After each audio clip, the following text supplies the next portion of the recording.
Well, praise the Lord, saints and friends. This is Elder Adrian Heyman. And what I plan to do with this particular session is to clear up a few questions, not all of them, but just a few questions regarding Israel, Jews, and so on. Of course, since I'm not a Jew myself, I probably wouldn't be the most knowledgeable source. But since it seems like many people don't trust them for whatever the reason, I might as well take a crack at it. Now, this is not for me being anyway being in their corner or being enemies or whatever. This is just as an observer, a person who has the people of God in his mind. So let's start. First of all, the idea of a Jew, where did the word Jew come from?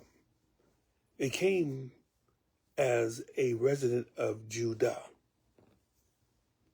Now, Judah was the southern kingdom of the two that resulted when Solomon's son, Rehoboam, when he had refused the counsel of the older wise men and took the advice of those who were his age, and ended up splitting the country apart.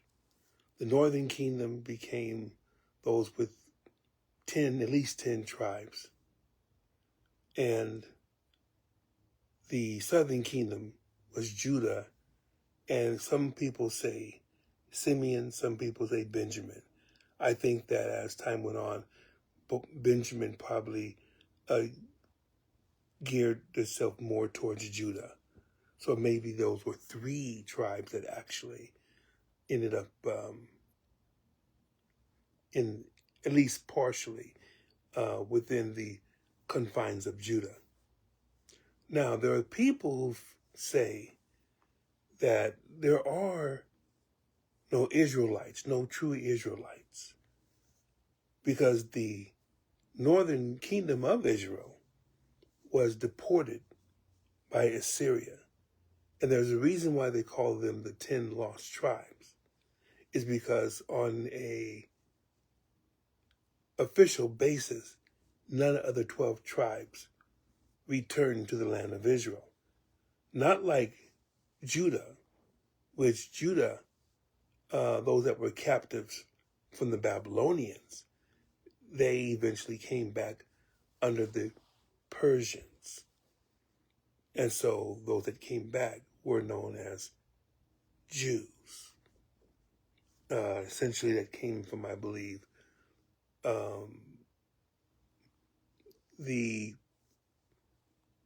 I believe that it was within Persia that they began to really be known as Jews, because they were still Hebrews in Babylonian times, at least what was being able to be said. So that is essentially covers the name of Jews, and it became just the expression of anyone that came out of Israel. So the understanding is that most of the Jews were of the tribe of Judah, and so therefore it was their name. But anyone that came out of that captivity was named a Jew. Now, does this mean that there are no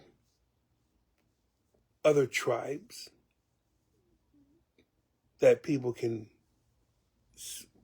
pull their genealogy from?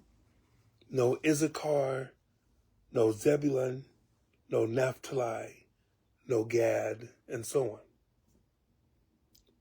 And I would say, if that is the case, if that's the case, then why would John mention these tribes when the Lord counts them and seals them in Revelation.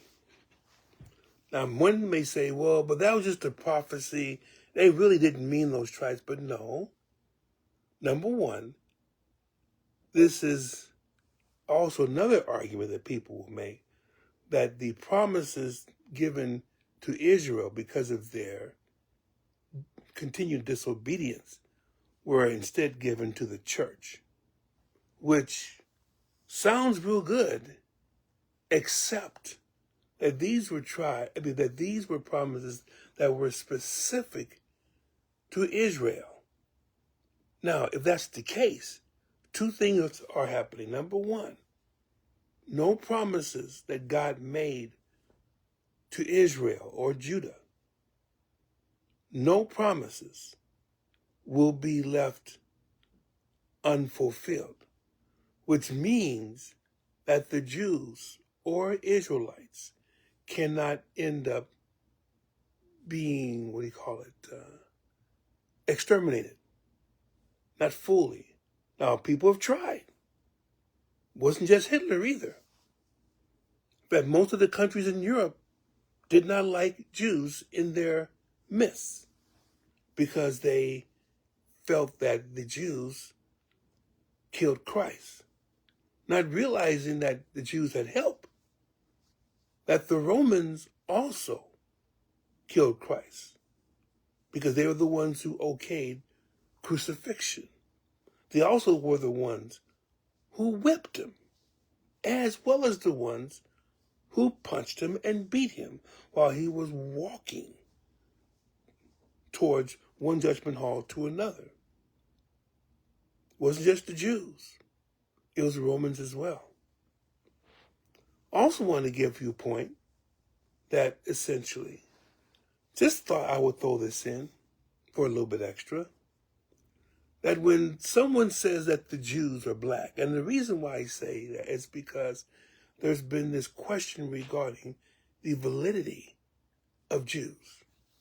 Now, they're Ashkenaz Jews, so they really aren't Jews because Jews aren't white, or Jews don't have a pale skin. But if you read the story of which people say, well, that means that essentially Jews are black. This was in Song of Solomon. And the woman who loves Solomon, who wants to get his attention, says, I am black. But you have to realize, this is not the same type of language or meaning as it says in this day and age. In this day and age, to say I am black, we know what that means. It means those of a particular brownish color, of my complexion. Some may be a little lighter, some may be a lot darker. But essentially there's a kaleidoscope, but they are called black. This is not the same as in the Song of Solomon. In the Song of Solomon, it's not necessarily a person who's called black or white. Essentially, it was those that were colored by what? Colored by the sun. When you're out more in the sun, even we know that. When you're out in the sun, then you gather more melanin. And if you have more melanin, then you're going to be darker. Now, the more you stay indoors, the more you stay within the confines of a building, then your melanin eventually will start to seep away because you won't need as much. That's how our bodies work. So therefore, if Jews had went over into the areas of the Caucasus Mountains or Russia or wherever, the reason why they're there and why they're lighter skinned is because they're in a northern country where they do not have the sun beating down on them nearly as much as you would in the Mediterranean region, which makes perfect sense. So just to discard them because they are not, okay, let me also explain this too. Solomon stayed in the palace for most of the time. He wasn't like his father David. His father went out in and out among the people. And David also was the leader of the army, and he was a fighter. So he was probably of a darker complexion than Solomon. Solomon stayed in the palace. He did not go and fight in armies. His kingdom was a kingdom, rather, of peace. And so because it was of peace and prosperity, he wasn't going to be working out there to turn his skin dark. The woman, though, who said, I am black, she essentially did get darker from working on the outside. Very simple. She worked on the outside. Solomon was on the inside. And it didn't say that Solomon said, I am black. So Solomon was probably somewhat pale.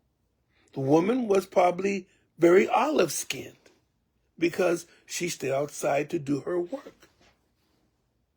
So you cannot use the color to dismiss the Jews of today. Whether they come from the Ashkenaz region, whether they come from the Caucasus region, whether they come from regions in Germany and in Norway and in England and so on. In all those countries, there's not nearly as much sun there as it is in the Mediterranean. So if you see a Jew with lighter skin, then that is not necessarily going to exclude them. Remember, Jews were scattered everywhere after the destruction of Jerusalem in 70 AD. So they're going to look different. What you do notice, though, that most of them do not have blonde hair. Most of them do not have blue eyes. Most of them, their hair is black or their hair is brown and their eyes are brown. Their eyes are not usually blue. Can they have blue eyes? Of course they do. Sometimes they intermarry, but in most cases they don't. So let us stop with trying to tell by face whether one's a Jew or not. We can't even tell who's black or not. Because some people are so light-skinned that you would think that they're white. They pass for white, but they're actually black. So, let's go on to other things about Jews. What also could have happened is that I had raised a question regarding what John says in Revelation, and that many of those who did believe in God made their way from their home into Judah for protection against the incoming Assyrians, who would eventually conquer the land and deport the people. They didn't want to be deported from their homeland completely, so they went south to where they could also worship Yahweh in the temple in Jerusalem. Because you have to remember, the reason why the tribes stayed separate was because the king of Israel at the time, Jeroboam, the son of Nebat, said that if we let the people go back to Jerusalem to worship, then they are going to end up going back to Judah, and I would be without my kingship. Therefore, let us make new gods and declare them as the gods who led them out of Egypt. And then we'll make our own temple. We'll make our own worship. And that essentially is what kept the northern kingdom from being assimilated back into the southern kingdom. But there were always somebody who believed in Yahweh, who believed in the God of Israel. May not have been very many, but there were some. And as the days grew closer, that Assyria would come and run amok in Israel, then there were people who ended up making their way south to Judah and ostensibly to safety, although Assyria ended up essentially also attacking those in Judah. They weren't able to take Jerusalem, and so therefore many of the people probably fled from the Assyrian army there and finally found safety. Last thing I'm going to bring up is about the Jews' designation as essentially these are false Jews. Now, the reason why, and again, everything has to be taken in context.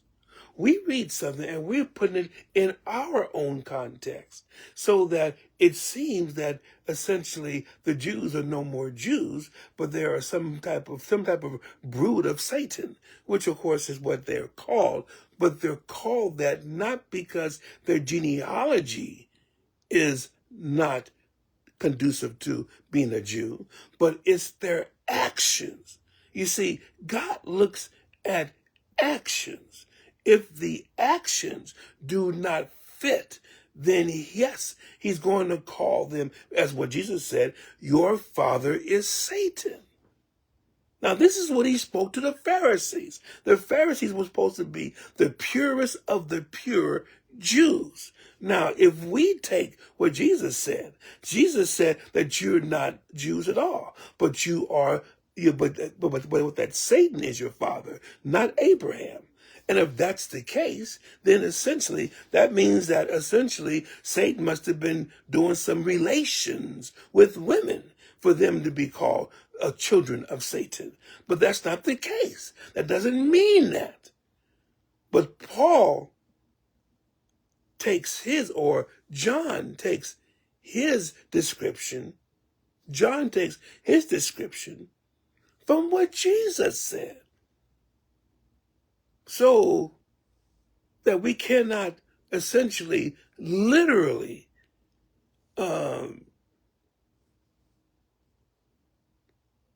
say that the Jews that we know nowadays are not Jews at all, but they're of the synagogue of Satan. Spiritually, yes, that's the case. Physically, and according to genealogy, that's not.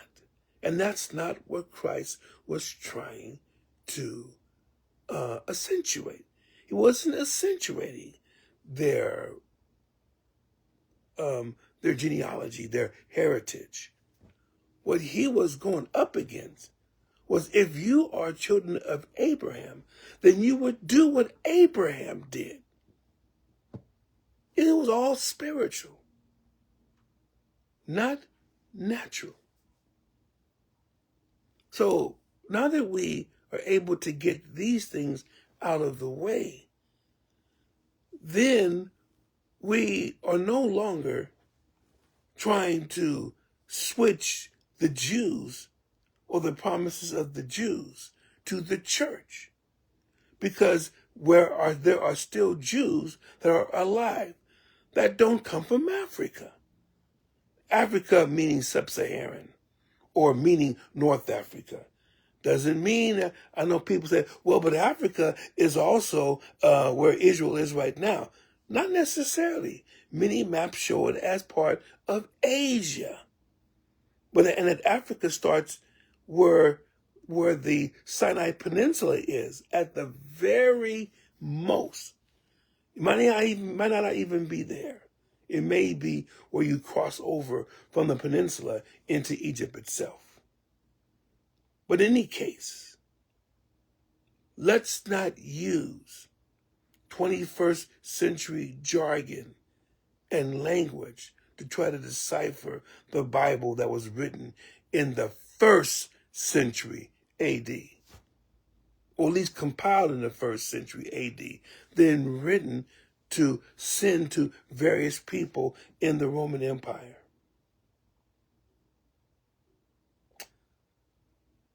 So, that means, saints of God, that we have to stop belittling those who are Jews and start denouncing their, their heritage. Jesus was doing that, not because he didn't believe they didn't come from Abraham, but because of their actions. And John was following of the same thing, that these Jews are persecuting the church. If they had known who their father is, then they would have not persecute the church, but they would have supported the church. Big difference. So saints, I'm hoping that this was something that cleared up your mind regarding what people are yammering about in terms of Jews. To me, if someone calls himself a Jew, fine, you're a Jew. But are you obeying what the Lord is saying today? That's what we should be concentrating on, not trying to denigrate who they are or deny who they are, but whether they are going to accept their Messiah, who has already come. He's already come. But he's coming back again, this time for Israel. Not just one tribe, but all 12 should be represented, with the sole exception, possibly, of Dan. Hopefully this helps you somewhat. If so, give me a comment. Let me know. If it hasn't, then just explain what it is. And I will explain to my best what it means biblically. That's what I always will try to do. God bless you. Love you all. Take care in Jesus' name.